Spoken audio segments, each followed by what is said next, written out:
Welcome to Every Movie I've Ever Seen. This is a special May the 4th edition, where throughout the month of May, I'm going to be reviewing the fourth film in four film franchises. The movie that I'm going to be talking about today is Meatballs 4.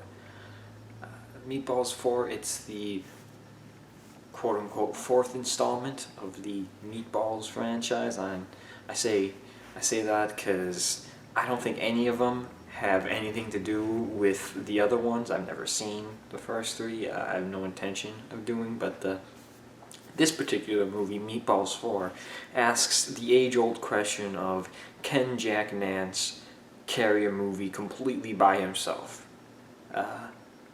Unfortunately, the answer to that is no.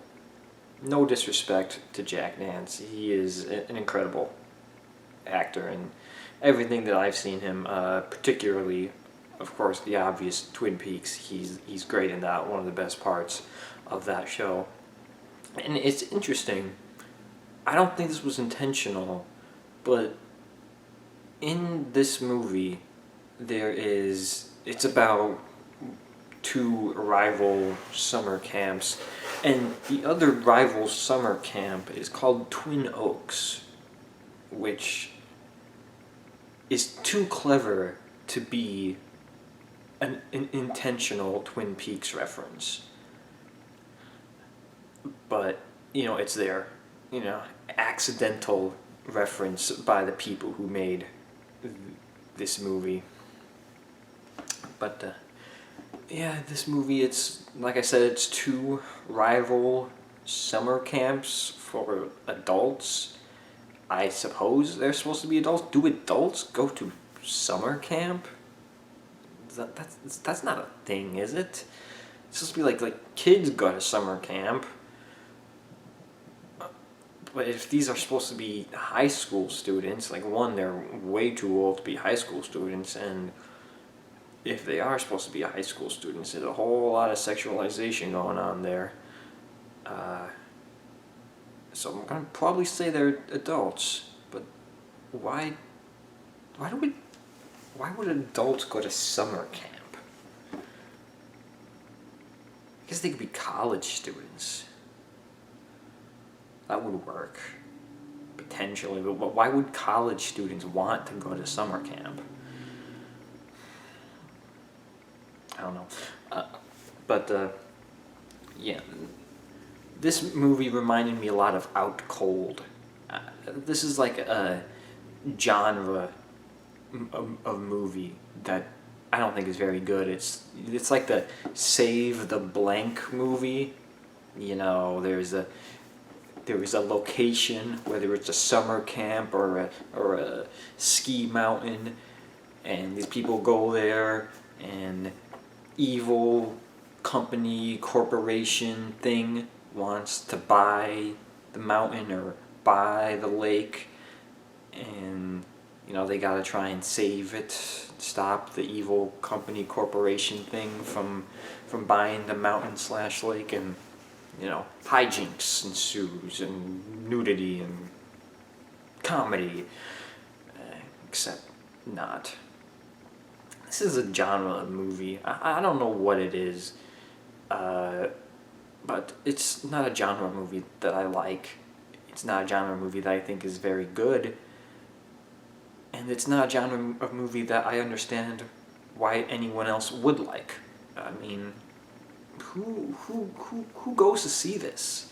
It's just like, it's like summer camp. Who goes to summer camp as an adult, and who sees this movie as a human being with a functioning brain? Meatballs 4. I guess the first one had a young Bill Murray, which, okay, maybe that was, I suppose that was enough for 3 more movies to be given this title, because they certainly weren't sequels. They were just other movies where they're like, okay, well, no one's going to watch this movie, so we'll just throw Meatballs in front of it. And we'll change the title to Meatballs. And people loved that Bill Murray thing, so they'll love this too. And they'll go out to see it. guess it worked because people didn't immediately protest when Meatballs 2 came out. But yeah, the movie's just not good. And it's really kind of bad, and it's not funny at all, and it's kind of sad to see Jack Nance in a role like this. I mean, apparently it's like a sad story with him too. I was reading about it. There's a lot of knocking going on outside my window. I hope you heard that. I was reading up about the filming of this, and I guess Jack Nance's his second wife called him while he was on set, and she was like suicidal, and then the phone lines went down, and so he was like rushing to try and get someone over there, get in contact or whatever, and then she ended up taking her own life before he was able to actually do anything about it. So that sucks. I don't know. It just wasn't good. There's not much more to say about that.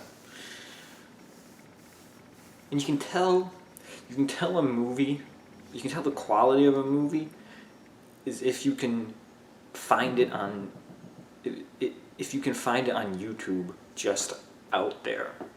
Like this movie, I watched this movie on YouTube, and it wasn't like an official thing. It was just random YouTube channel uploaded this entire movie, and no one cared to take it down.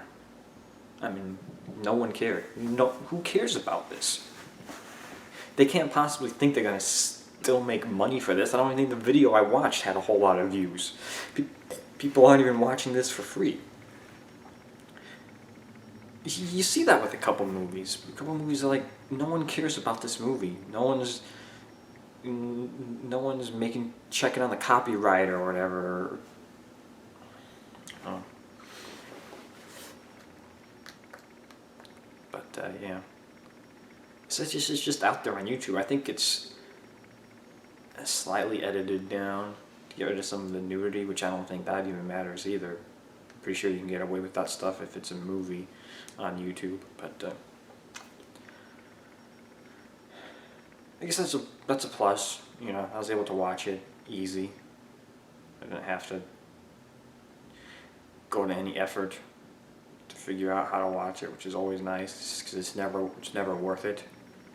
Anything good is going to be on a streaming source you already have. Anything really good isn't going to be on any of them. And anything that's not, and the rest are not worth watching in the first place. Then of course there's like that middle category of the free streaming services like Crackle and Tubi that make you watch those ads in the middle of them. That's kind of that middle ground, because none of these streaming places are gonna pay for the rights, so they just like get dumped on Crackle. They have Crackle originals. They must have made that for nothing.